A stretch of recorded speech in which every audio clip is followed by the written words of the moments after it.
Méfiez-vous de ces gens-là qui vous disent qu'ils ont vu en vision des femmes portant des pantalons slim brûlés en enfer. Attention, faites très attention. Parlons à présent de la vision. Dieu parlerait-il encore par des visions? La réponse est oui. Lorsque nous lisons Job chapitre 33, le verset 14, la Bible nous apprend ceci. Dieu parle tantôt d'une manière et tantôt d'une autre, mais sauf que nous ne prêtons point attention. Mes frères, Dieu parle encore. Dans cette référence, la Bible ne dit pas que Dieu parlait ou Dieu avait parlé tantôt d'une manière ou tantôt d'une autre. Le Seigneur utilise un temps présent continu, une périodicité inaltérable. Lorsque nous lisons aussi Actes des Apôtres, le chapitre 2, à partir du verset 16 au verset 17-18, la Bible nous apprend que dans les derniers jours, le Seigneur répandra de son esprit sur toute chair. Les vieillards auront des songes, des jeunes hommes prophétiseront et les jeunes gens auront des visions. Comme pour dire que l'esprit qui s'est manifesté dans la vie du prophète Joël, dans la vie des prophètes qui nous ont précédés, est encore ce même esprit-là qui se manifeste dans la vie des chrétiens aujourd'hui et qui voudrait toujours se révéler à eux au travers des visions. Contrairement aux rêves ou aux songes, la vision se démarque de ce que le Seigneur ne nous parle pas pendant que nous sommes endormis, mais il nous parle en plein éveil. Il se révèle à nous pendant que nos yeux sont grandement écarquillés. La vision est donc un plan, un projet, une mission et une responsabilité qui se manifeste sous forme d'image ou de symbole que le Seigneur accorde à son serviteur. Elle renferme des contingences codifiées que le Seigneur révèle à son serviteur au fur et à mesure que celui-ci se rapproche de lui. La vision est donc un mystère que Dieu entretient afin de rapprocher son serviteur de lui.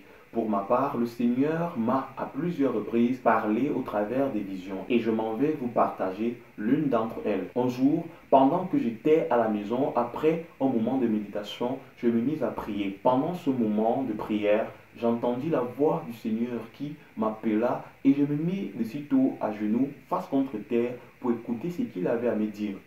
Il me montra une vision. Dans cette vision, je me retrouvais dans un monde où je marchais en compagnie des personnes.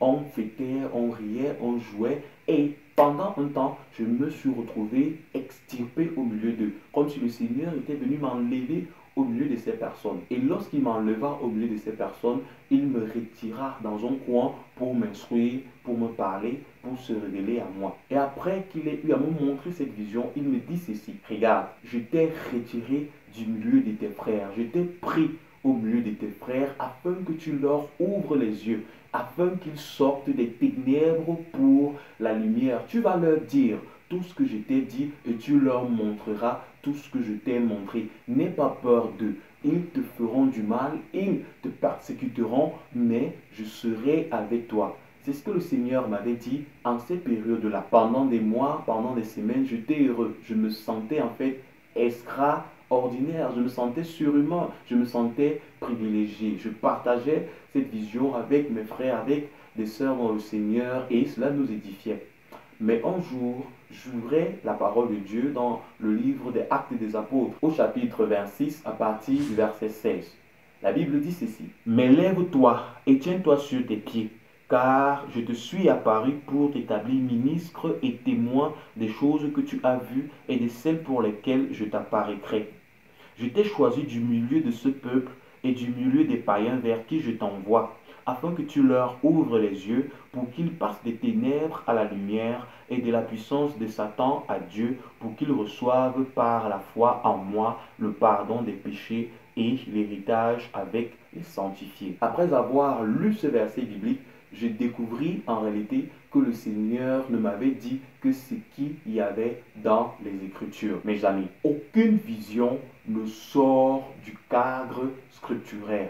Toutes les visions que le Seigneur donne à ses enfants sont compilées dans les Écritures.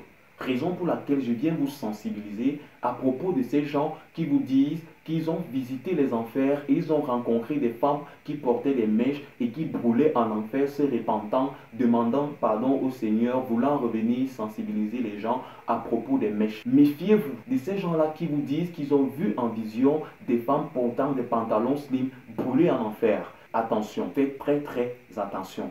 Ces gens qui chaque jour voient des démons, ont des visions, ils voient des anges, ils voient des esprits incubes, succubes, etc.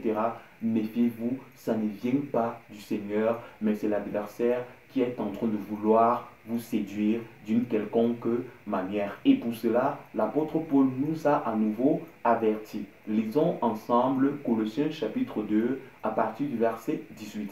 Il est écrit ceci: qu'aucun homme, sous une apparence d'humilité et par un culte des anges, ne vous ravisse à son gré le prix de la course, tandis qu'il s'abandonne à ses visions et qu'il est enflé d'un vain orgueil par ses pensées charnelles. Mes frères, qu'aucun homme ne vous ravisse le prix de la course pendant qu'il s'abandonne dans ses fausses visions qui n'ont aucun rapport avec ce qui est écrit dans la Bible, dans ces faux songes qui n'ont aucun rapport avec ce qui est écrit dans la Bible, dans ces fausses révélations qui ont aucun rapport avec ce qui est écrit dans la Bible. Je me rappelle également de ce témoignage que je m'avais partagé avec vous. Un jour, j'échangeais avec un aîné qui est aujourd'hui un apôtre, il a 77-78 ans, qui me disait ceci.